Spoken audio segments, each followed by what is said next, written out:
रोज शंकर के मंदिर में प्रतिदिन जाने वाले को और एक और चीज अपने स्मरण में रहे, अगर शिव के मंदिर नहीं जा सकते तो अपने घर में जो शिवलिंग है उस पर जल चढ़ाओ।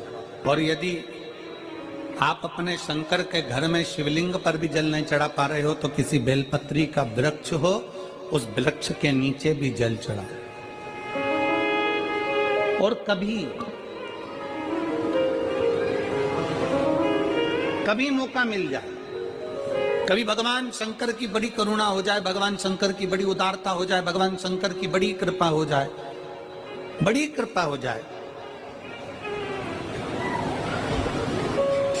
भगवान शंकर जिस दिन तुम्हारे ऊपर बड़ी कृपा कर दे, किसी सोमवार को 3 नियम बना लो।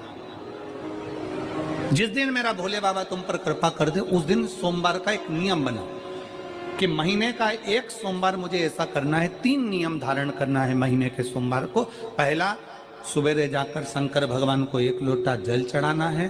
दूसरा, दोपहर के समय पर जाकर मुझे बेलपत्री के वृक्ष के नीचे एक चावल का दाना रखकर बेलपत्री की 7, 11, 21, 108, 51 जितनी परिक्रमा आप लगा सकते हो वो लगाना है।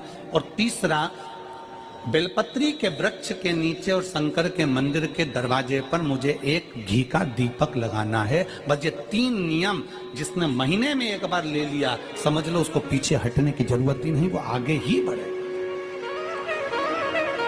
महीने के किसी एक सोमवार का ऐसा नियम बना लो कि मुझे 3 नियम धारण करना है महीने के किसी भी एक सोमवार को। हम ये नहीं कहेंगे कि तुम सोमवार 5 पढ़ रहे हैं तो 5 को करो, 4 पढ़ रहे हैं तो 4 को करो, 3 पढ़ रहे हैं तो 3 को करो। तुम तो महीने का एक सोमवार का नियम बना। और मेरी जीजियों से, मेरी बेटियों से जो विदेश में रह रही हैं, जो कहीं बाहर रह रही हैं, कहीं बड़े शहर में रह रही हैं, जो रोज मंदिर नहीं जा सकते, हर किसी महीने के एक सोमवार को भी ये नियम निर्धारण करते, तो उनसे कहेंगे कि 3 महीने में एक सोमवार का नियम बना लो। 3 महीने में नहीं बना सकते तो 6 महीने में एक सोमवार का नियम बना लो। और 6 महीने में नहीं बना सकते तो 1 साल में एक सोमवार का ऐसा नियम बना लो कि मैं साल का एक सोमवार ऐसा रहूंगी कि सुबह सोमवार के दिन मंदिर में जाकर जल चढ़ाऊंगी, दोपहर में जाकर बाबा को एक अक्षत का दाना रखकर, अक्षत का मतलब है कि बाबा मेरी दिनों दिन उन्नति करना। बेलपत्री के वृक्ष के नीचे जो अक्षत रखा जाता है वो उन्नति के लिए रखा जाता है। शंकर के शिवलिंग पर जो अक्षत रखा जाता है वो रोग मुक्ति के लिए रखा जाता है। अशोक सुंदरी पर जो अक्षत रखा जाता है वो संतान प्राप्ति के लिए रखा जाता है। षडानंद कार्तिकेय की ओर जो अक्षत रखा जाता है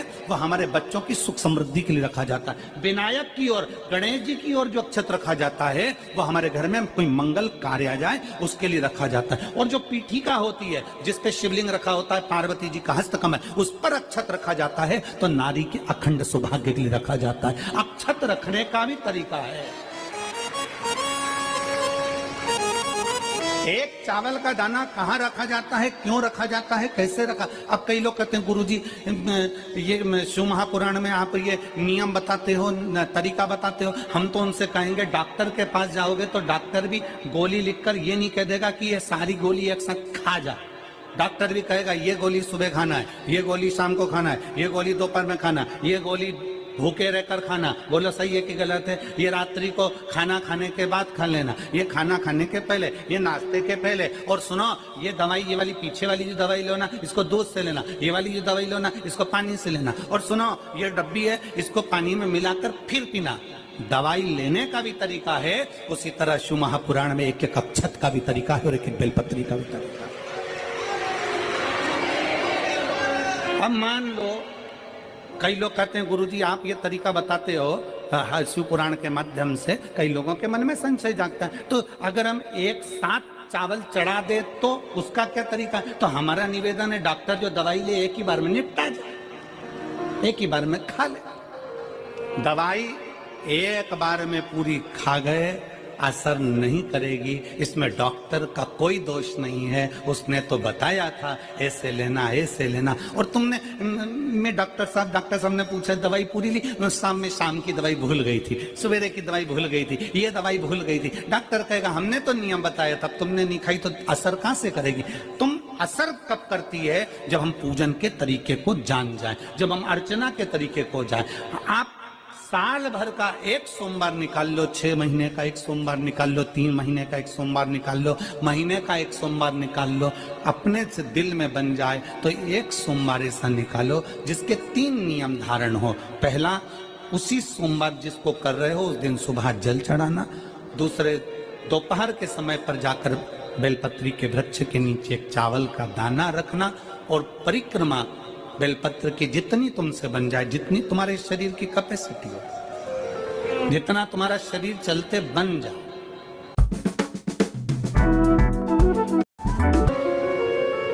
हम तो ये भी नहीं कहते कि तुम भूखे रहकर भगवान का भजन करो, हम कभी नहीं कहते। हम तो यहां तक कहते हैं, हमारे पुष्टि मार्ग में यहां तक कहा गया कि वल्लभ कुल की एकादशी करो, भले बकरी जैसे चरो पर एकादशी करो।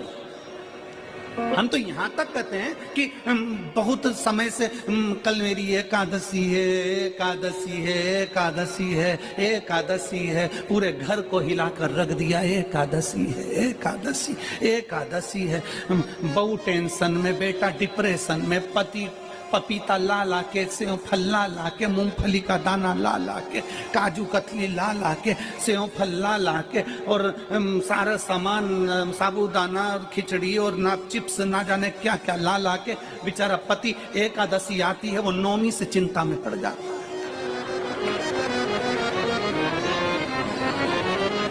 हम तो ये भी नहीं कहते कि तुम व्रत बहुत भारी करो, तुम व्रत उपास भी बहुत बहुत टेंशन वाला करो, ना ना ना।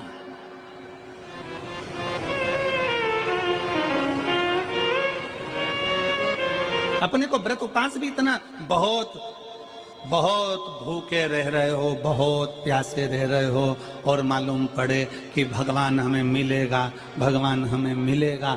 भगवान कहता है कि देख भाई, मैं भी भूखा नहीं रहता, तू भी भूखा मत रहे, मैं भी चकाचक रहता हूँ, तू भी चकाचक रहे, मैं भी अपने। और भगवान शंकर तो ये भी कहते हैं कि अपना परिवार भी मत छोड़ो। मेरे पास में पार्वती भी, एक ही देवता है जो विद फैमिली मंदिर में बैठता है। शंकर जी हैं तो पार्वती जी है, तो गणेश जी हैं, तो कार्तिकेय जी हैं, तो नंदी है, सब मंदिर के अंदर चाहिए। शंकर भगवान अपने पूरे परिवार के साथ। शंकर जी तो ये कहते हैं अकेले तुम क्यों रहते हो। शिव जी की एक बात अपने ध्यान में रखना, कितनी सुंदर बात है शंकर भगवान की, बहुत ध्यान में रखिएगा। आप जौहरी नहीं हो, हीरे को नहीं परख सकते।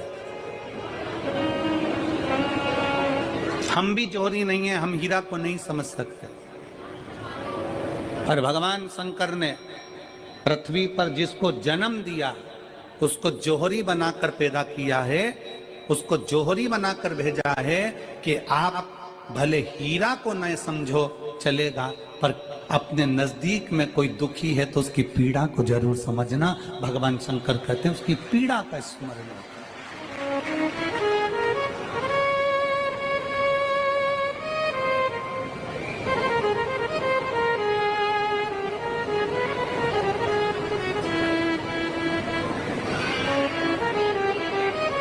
हीरा को समझो ना समझो, पर पीड़ा को जरूर समझिए। किसी के दर्द को जरूर समझिए, किसी के दुख को जरूर समझिए, किसी की तकलीफों को जरूर समझिए। पशुपतिनाथ का व्रत करते हो आप, 16 सोमवार का व्रत करते हो आप, संकट सोमवार का व्रत करते हो आप, शिवरात्रि का व्रत करते हो, सोमवार की अष्टमी का व्रत करते हो। उन व्रतों में सारे व्रत करो, मना नहीं है, पर उस व्रत में अपना पूर्ण समर्पण परमात्मा के प्रति रखो। केवल खाना छोड़ा है, अन्न छोड़ा है, भोजन छोड़ा है, और दिन में सुबह से लेकर शाम तक 2-3 बार तुमने कुछ ना कुछ पाया है, वो व्रत हो सकता है आपकी दृष्टि में। पर हमारी दृष्टि में व्रत कौन सा है।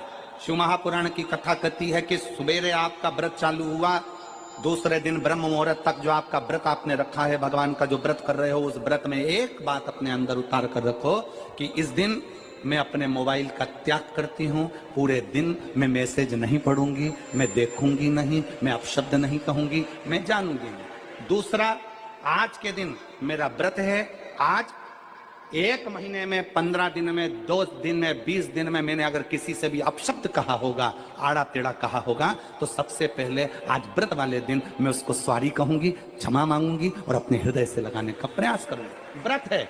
व्रत का तीसरा अंश, आज मेरा व्रत है, मैं आज के दिन किसी को भी अपशब्द नहीं बोलूंगी, किसी के लिए आड़ा तड़ा नहीं बोलूंगा। आज जितना बन सकेगा मैं सात्विक जीवन जीऊंगा। चौथा, आज मेरा व्रत है, आज के दिन मैं झूठ नहीं बोलूंगी, ना झूठ बोलूंगा सुबह से लेकर शाम तक। और पांचवा, आज व्रत वाला दिन है, जितना फलार मैं करूंगी उसका पैसा जोड़ूंगी कि 15 रुपए का मैंने साबुदाना खाया, 10 रुपए का बटाटा खाया, ये खाया वो खाया, सारा हिसाब लगाकर 55, 60, 70 रुपए जितने होते हैं उसमें से एक अंश निकालकर मैं उसका एक भाग किसी गौशाला में जाकर गाय को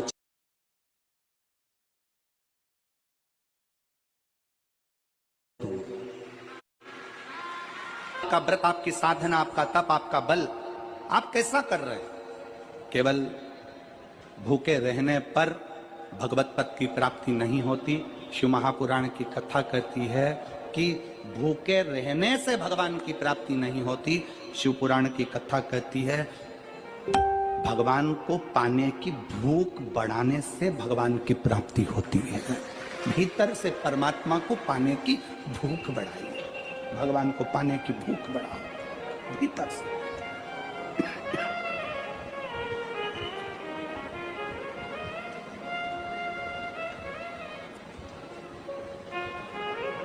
व्रत करो मना नहीं, तप करो मना नहीं, साधना करो मना नहीं, पर उस तप साधना में व्रत में परमात्मा को पाने की ललकता हो आपके भीतर, भगवान को पाने की ललकता हो आपके भीतर, भगवत पद को पाने की ललकता हो आपके भीतर, तो भगवान। हाँ, पुराण की कथा एक बड़ी सुंदर बात कहती है, व्रत आप करते हो, उपास आप करते हो, नियम आप लेते हो, पूरा किसको करना पड़ता है? तुम्हें नहीं। व्रत आप करते हो, उपास आप करते हो, नियम आप लेते हो और पूरा देवाधिदेव भगवान शंकर करते हो। बस इतना जरूर याद रखें कि जैसे कुछ प्राप्त हो भी गया तो शिव को धन्यवाद देकर शंकर के दरवाजे पर जाते रहना, यह हमारा कर्तव्य है। Creators all over India are making एक बहन जी ने पत्र लिखा था कल। उस पत्र में बहन जी ने लिखा कि शिव महापुराण तप का मतलब क्या होता है? चलिए, उपास का मतलब बताओ। खाना छोड़ देना व्रत नहीं है, दूसरे का धन छुड़ाकर खाना छोड़ देना व्रत है। शिक्षा दे देना, किसी को चिकित्सा की जरूरत है उसकी चिकित्सा में थोड़ा सा धन लगा देना, कोई रोते हुए की आंख के आंसुओं को पोंछ देना, किसी के दुख में खड़े होकर उसको खुशियां प्रदान कर देना, पोंछ देना, किसी के दुख में खड़े होकर उसको खुशियां प्रदान कर देना, सबसे बड़ा तो साफ है तो सारी गलतियां माफ है। और अगर मन ही साफ नहीं है तो गलती कौन माफ करेगा भाई? हम भी तो अपनी जिंदगी में एक नियम बना सकते हैं कि मैं श्री शिवाय नमस्तुभ्यम का जाप करूंगी। मेरी कॉलोनी में कोई शंकर जी का मंदिर है, हम 5-10 महिलाएं प्रत्येक सोमवार को 10 मिनट बैठेंगी। शाम के समय प्रदोष काल में 6 बजे 6:30 बजे बैठेंगे, 6:45 बजे 15 मिनट बाद उठ जाएंगे, श्री शिवाय नमस्तुभ्यम का जाप करेंगे, शंकर जी को भोग लगाएंगे। अगर एक हफ्ते में 5 सोमवार पड़ते हैं तो 5 महिलाएं अपना नियम बना ले कि आज का प्रसाद थोड़ा सा, कुछ भी शक्कर, खड़ी शक्कर, कुछ भी मैं लेके आऊंगी, मां भोग लगाएंगे, अपन 5 मिलकर श्री शिवाय नमस्तुभ्यम जपेंगे, प्रसाद बांट देंगे, अपने घर चले जाएंगे। ज्यादा ढोंग प्रपंच नहीं, दिखावा नहीं, कोई एक नियम। हमारे नजदीक में शंकर जी का मंदिर है, हफ्ते में एक बार नियम बनाएंगे, उस मंदिर में सफाई करेंगे। हफ्ते में एक बार नियम बनाएंगे, अपने नजदीक के शंकर के मंदिर को साफ करेंगे, क्लीन करेंगे। एक नियम अपने अंदर बनाओ शिव के प्रति।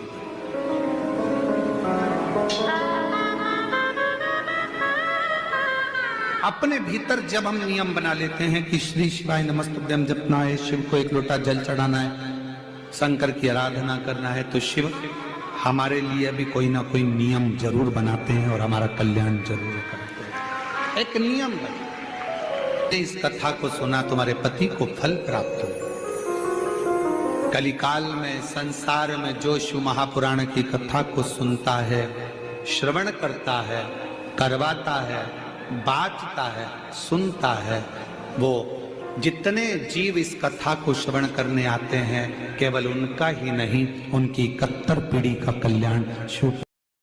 खाना पकाना या बर्तन धोना,